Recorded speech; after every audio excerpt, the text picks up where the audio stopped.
24 अगस्त से शुरू होने वाले विधानसभा सत्र के दौरान कोरोना संक्रमण से बचाव के मद्देनजर विशेष इंतजाम। विधानसभा अध्यक्ष ने दी जानकारी।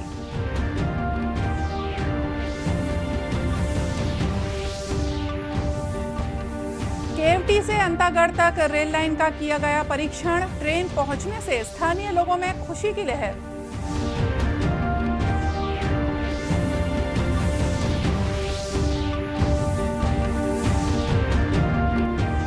राष्ट्रीय भर्ती एजेंसी के गठन के फैसले का प्रदेश के युवाओं ने किया स्वागत। कहा, ग्रामीण अंचलों के उम्मीदवारों के समय और पैसे की होगी बचत।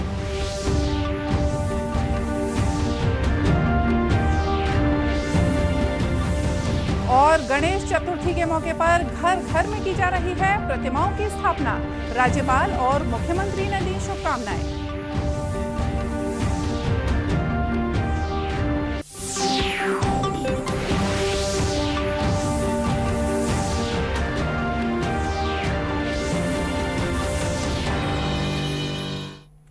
नमस्कार, आप देख रहे हैं दूरदर्शन समाचार। मैं हूं मोनिका शर्मा और आइए अब देखते हैं समाचार विस्तार से। छत्तीसगढ़ विधानसभा का मानसून सत्र 24 अगस्त से शुरू होने जा रहा है। कोरोना संक्रमण के फैलाव पर रोक लगाने के मद्देनजर सत्र के आयोजन को लेकर विशेष तैयारियां की गई हैं। ये जानकारी विधानसभा अध्यक्ष डॉक्टर चरणदास महंत ने दूरदर्शन समाचार के साथ विशेष बातचीत में दी। विधानसभा अध्यक्ष ने कहा कि कोरोना को देखते हुए विधानसभा सदस्यों की आसन व्यवस्था में कुछ बदलाव किए गए हैं।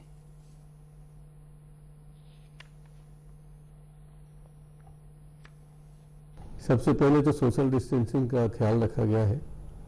इसमें विधायक जो बैठते थे उनके बीच में कांच की दीवार बना दी गई है, तो सदन के अंदर सोशल डिस्टेंसिंग पूरी तरह से रहेगा। कांच की दीवारें होंगी, आर पार बात नहीं हो सकती, उनके जो संपर्क है वो भी नहीं रहेंगे। ये हमें करने में जहाँ 3 बैठते थे वहाँ 2 को बैठाना है, जहाँ 4 बैठते थे वहाँ 3 को बैठाना है। तो उसके लिए हमने अलग से 10 सीटों की व्यवस्था की और उसके अलावा भी कोशिश ये कर रहे हैं कि वहाँ पूरी तरीके से लोग एक दूसरे से अलग रहें, डिस्टेंसिंग रहे उनके बीच में और वो बात कर सके। इसके अलावा भी हम लोगों ने एक आर्टिफिशियल इंटेलिजेंस, एक थर्मल स्कैनर आया है, उसको भी लगाएंगे कि विधायकों के प्रवेश करते ही वो स्कैन करके बता देगा कि इनकी हालत कैसी है, और अगर वहीं पे वो संकेत दे देगा कि ये बैठने लायक नहीं है तो उनको अलग रख दिया जाएगा। 24 अगस्त से 28 अगस्त तक चलने वाले इस सत्र में कुल 4 बैठकें होंगी। अभी तक जो प्रश्न आए हैं लगभग 669 प्रश्न आ चुके हैं, जिसमें से 275 अतारांकित हैं, बाकी तारांकित हैं। और तारांकित प्रश्नों के उत्तर वहाँ दिए जाते हैं। बाकी विधानसभा में जो अशासकीय संकल्प है वो भी आ चुके हैं, स्थगन प्रस्ताव भी आ चुके हैं, ध्यानाकर्षण भी आ चुके हैं। ध्यानाकर्षण की संख्या मेरे ख्याल से 96 के आसपास है। हम आपको बता दें कि 24 अगस्त से 28 अगस्त तक चलने वाले इस सत्र में कुल 4 बैठकें होंगी। दल्ली राजहरा रावघाट जगदलपुर रेल परियोजना के पूरा होने से लोगों में लंबे इंतजार के बाद केवटी से अंतागढ़ तक यात्री ट्रेन पहुंचने की उम्मीदें जागी हैं। इसके लिए रेलवे और सशस्त्र सीमा बल के वरिष्ठ अधिकारियों ने केवटी से अंतागढ़ तक रेलवे लाइन का निरीक्षण किया, जिसे देखकर स्थानीय लोगों में खुशी की लहर दौड़ गई और उन्होंने जवानों को सलाम किया। रेलवे के वरिष्ठ अधिकारियों के साथ 33वीं वाहिनी के डिप्टी कमांडेंट गौतम सागर ने इस रेल लाइन के आसपास सुरक्षा व्यवस्था का जायजा लिया। रेल मंत्रालय द्वारा दुर्गम और विषम परिस्थिति वाले क्षेत्रों में आर्थिक और सामाजिक विकास को गति देने के लिए कई परियोजनाएं संचालित की जा रही हैं। इसी के तहत दल्ली राजहरा रावघाट जगदलपुर परियोजना में करीब 235 किलोमीटर रेल लाइन बिछाई जा रही है। दल्ली राजहरा से अंतागढ़ तक लगभग 59 किलोमीटर लंबी नई रेल लाइन बिछा दी गई है। वहीं दिल्ली राजहरा से केवटी तक करीब 42 किलोमीटर लंबी रेल लाइन बिछाई जा रही है। दक्षिण पूर्व सर्कल के आयुक्त और रेलवे सुरक्षा के अधिकारी A.K. रॉय के साथ रेल प्रबंधक रायपुर मंडल श्याम सुंदर गुप्ता ने उम्मीद जताई कि जल्द ही नई रेल लाइन पर ट्रेनों का परिचालन प्रारंभ हो जाएगा। इससे रायपुर से अंतागढ़ के बीच यात्री ट्रेनों के साथ मालगाड़ियां भी चलाई जा सकेंगी। रेलवे की इस परियोजना को लेकर स्थानीय लोगों में काफी उत्साह है। उनका कहना है कि इस कार्य के पूरा होने से क्षेत्र में विकास की रफ्तार तेज हो जाएगी और स्थानीय रहवासियों के जीवन स्तर में सुधार आएगा। राज्य में कोरोना संक्रमण के मामलों में लगातार बढ़ोतरी हो रही है। बीते 24 घंटों के दौरान 800 से ज्यादा नए मरीज मिले हैं। वहीं इस दौरान कोरोना संक्रमण से 8 लोगों की मौत भी हुई है। स्वास्थ्य विभाग के आंकड़ों के मुताबिक बीते 24 घंटों में 819 नए मरीज मिलने के साथ ही प्रदेश में कुल मरीजों की संख्या 19,500 के पार चली गई है। वहीं अस्पतालों में 7,300 से ज्यादा सक्रिय मामले हैं।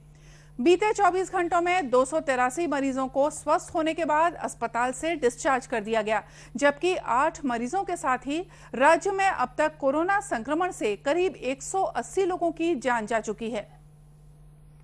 रायपुर में कल 283 नए मरीज मिले हैं, जबकि दुर्ग में 88, राजनांदगांव में 67, सुकमा में 53, कांकेर में 49 और रायगढ़ में 46 कोरोना पॉजिटिव नए मामले पाए गए हैं।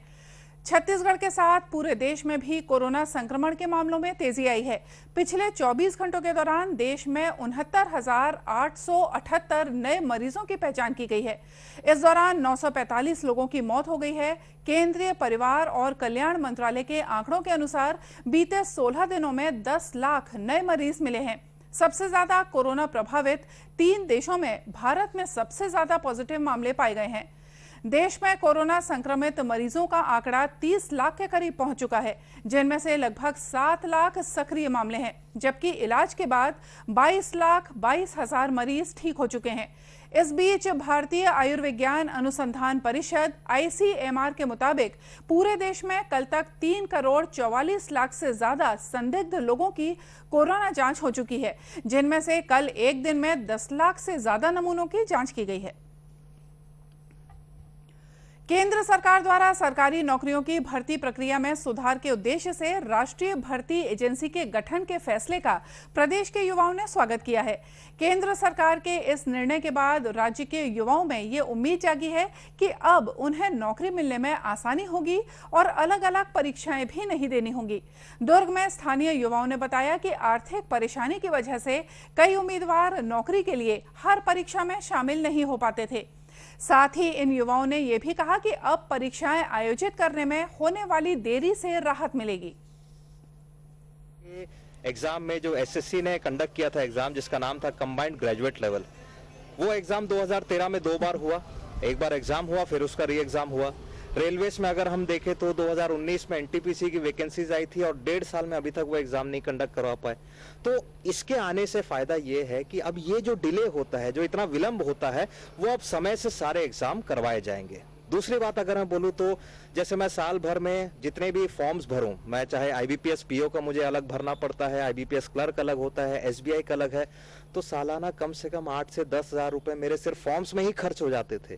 लेकिन अब मुझे एक ही फॉर्म भरना पड़ेगा शुरू में, जो कि सीईटी का एग्जाम देने के लिए फॉर्म भरूंगा मैं। तो मुझे उम्मीद ही नहीं, पूरा विश्वास है कि अभ्यर्थी सारे काफी इससे लाभान्वित हो। सर, अभी एनआरए के गठन के साथ जो सीईटी का जो एग्जाम्स होगा, हम लोग को हर बार क्या होता था, प्रीलिम्स के 3-4 बार पेपर एग्जाम फाइट करना पड़ता था।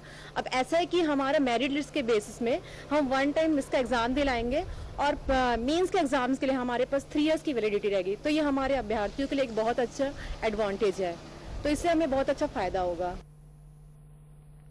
वहीं युवाओं ने सरकार के इस फैसले को ग्रामीण इलाकों के युवाओं के लिए फायदेमंद बताया। युवाओं ने कहा कि इससे आने जाने का खर्च और होटल में रुकने का पैसा बचेगा। गांव के बच्चे होते हैं खासकर, पहले उन्हें हर परीक्षा के लिए शहरों में जाना पड़ता था, क्योंकि हर एग्जाम का सेंटर गांव में तो नहीं होता था।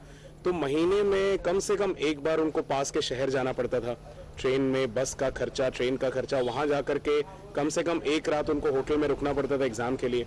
तो ये जो काफी ट्रैवल और वहां पे जाकर के स्टे वाले खर्चे हैं, ये अब उनके कम हो जाएंगे। अब एग्जाम्स के सेंटर मेरे ख्याल से बढ़ा दिए जाएंगे, थोड़े गांव में भी नए सेंटर्स आएंगे, छोटे शहरों में भी आएंगे, तो इनसे उनको फायदा होगा। दूसरी चीज ये है कि बच्चों को पहले क्या होता था कि मान लीजिए अगर कोई बैंकिंग की तैयारी कर रहा है, एसएससी की भी तैयारी कर रहा है, रेलवेज की तैयारी कर रहा है, उसको 3 अलग अलग पैटर्न में तैयारियां करनी पड़ती थी। अब ऐसा नहीं होगा, एक कॉमन तैयारी करके आप इन सारी परीक्षाओं का प्रीलिम्स कम से कम दे पाएंगे। इससे सबसे ज़्यादा फायदा ये है कि ये मल्टीपल भाषाओं में होगा, मतलब बहुत सारी लैंग्वेजेस में होने वाला है। तो जो अलग अलग क्षेत्र के, जैसे तमिलनाडु में सिर्फ तमिल चलती है, ऐसे क्षेत्र के लोग भी उसमें एग्ज़ाम दे सकते हैं। आपको बता दें कि राष्ट्रीय भर्ती एजेंसी द्वारा गैर तकनीकी पदों के लिए सामान्य योग्यता परीक्षा ली जाएगी। ये एक बहुनिकाय एजेंसी होगी जिससे युवाओं को शासकीय विभागों में नौकरी के लिए अलग अलग परीक्षाएं नहीं देनी पड़ेंगी। जशपुर जिले में नागलोक के नाम से मशहूर तपकरा में सर्प विष संग्रहण केंद्र शुरू करने की तैयारियां की जा रही हैं। तमिलनाडु के चेन्नई के बाद ये देश का दूसरा सर्प विष केंद्र होगा। जिले में वन मंडल अधिकारी श्री कृष्ण जाधव ने बताया कि सर्पदंश की दवा स्नेक वेनम की कमी के चलते देश में हर साल करीब 7,000 लोगों की मौत सर्पदंश से हो जाती है। उन्होंने बताया कि इस वेनम को बनाने के लिए 4 प्रजाति के जिन सांपों के विष की जरूरत होती है वो तपकरा में पाए जाते हैं। जो पॉइजनस है उन्हीं स्नेक्स का वो विनोम कलेक्शन किया जाएगा। कोबरा है, कॉमन क्रेट, बैंडेड क्रेट और रसेल वाइपर, इनके विनोम से एंटी विनोम बनाया जाता है, उसके लिए उसका यूज किया जाएगा। श्री जाधव ने बताया कि इस विष संग्रहण केंद्र के बनने से स्थानीय लोगों को रोजगार भी मिलेगा। अपने काफी लोगों को उसमें लगभग, हमारा मानना है 50 लोगों को इसमें रोजगार मिल सकता है। लगभग 40 लोगों को हम लोग रेस्क्यूअर्स रहेंगे जो स्नेक्स के रेस्क्यू करके उसको रेस्क्यू सेंटर में लेके आएंगे, और अपने विनोम कलेक्शन सेंटर में लगभग 10 लोग कार्यरत रहेंगे और पूर्ण टाइम कार्य करेंगे। वन विभाग ने तपकरा में सर्प विष संग्रह करने का प्रस्ताव central zoo authority of India को भेजा है। वहां से मंजूरी मिलते ही इस दिशा में काम शुरू कर दिया जाएगा। आज गणेश चतुर्थी है। इस मौके पर प्रदेश भर में श्रद्धालु अपने अपने घरों में भगवान गणेश की मूर्ति की स्थापना कर रहे हैं। इस मौके पर राज्यपाल अनुसुईया उइके और मुख्यमंत्री भूपेश बघेल ने प्रदेशवासियों को अपनी शुभकामनाएं दी हैं। अपने संदेश में राज्यपाल ने कहा है कि भगवान श्री गणेश विघ्न विनाशक और ज्ञान और बुद्धि के देवता माने जाते हैं। उन्होंने भगवान श्री गणेश से प्रदेशवासियों के सुख, समृद्धि और शांति की कामना की है। वहीं अपने संदेश में मुख्यमंत्री श्री बघेल ने कहा कि स्वतंत्रता संग्राम सेनानी स्वर्गीय बाल गंगाधर तिलक द्वारा राष्ट्रीय चेतना और लोगों को एकता के सूत्र में बांधने के लिए शुरू किया गया गणेशोत्सव अब सामाजिक समरसता का उदाहरण बन चुका है। उन्होंने लोगों से अपील की कि गणेशोत्सव के दौरान वे कोरोना संक्रमण से बचाव संबंधी गाइडलाइंस का पालन करें। कोरोना संक्रमण की वजह से इस साल राज्य में सार्वजनिक गणेशोत्सव कार्यक्रमों का आयोजन नहीं किया जा रहा है। हालांकि सुबह से ही बाजारों में भीड़ नजर आई। लोग भगवान गणेश की मूर्तियों के साथ साथ पूजन सामग्री की भी खरीदारी करते हुए देखे गए। बाजार में श्री गणेश की तरह तरह की मूर्तियां बिक्री के लिए मौजूद हैं। इस साल केवल 4 फीट तक की ऊंची मूर्तियों की स्थापना की ही अनुमति दी गई है। 10 दिनों तक चलने वाले इस गणेशोत्सव के दौरान श्रद्धालु अलग अलग धार्मिक कार्यक्रमों का भी आयोजन करते हैं। और आइए देखते हैं अंत में मुख्य समाचार एक बार फिर से। 24 अगस्त से शुरू होने वाली विधानसभा सत्र के दौरान कोरोना संक्रमण से बचाव के मद्देनजर विशेष इंतजाम, विधानसभा अध्यक्ष ने दी जानकारी।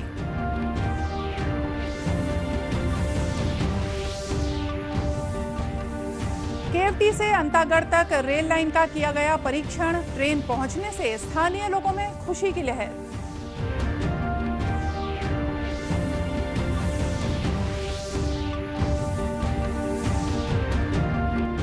राष्ट्रीय भर्ती एजेंसी के गठन के फैसले का प्रदेश के युवाओं ने किया स्वागत। कहा, ग्रामीण अंचलों के उम्मीदवारों के समय और पैसे की होगी बचत।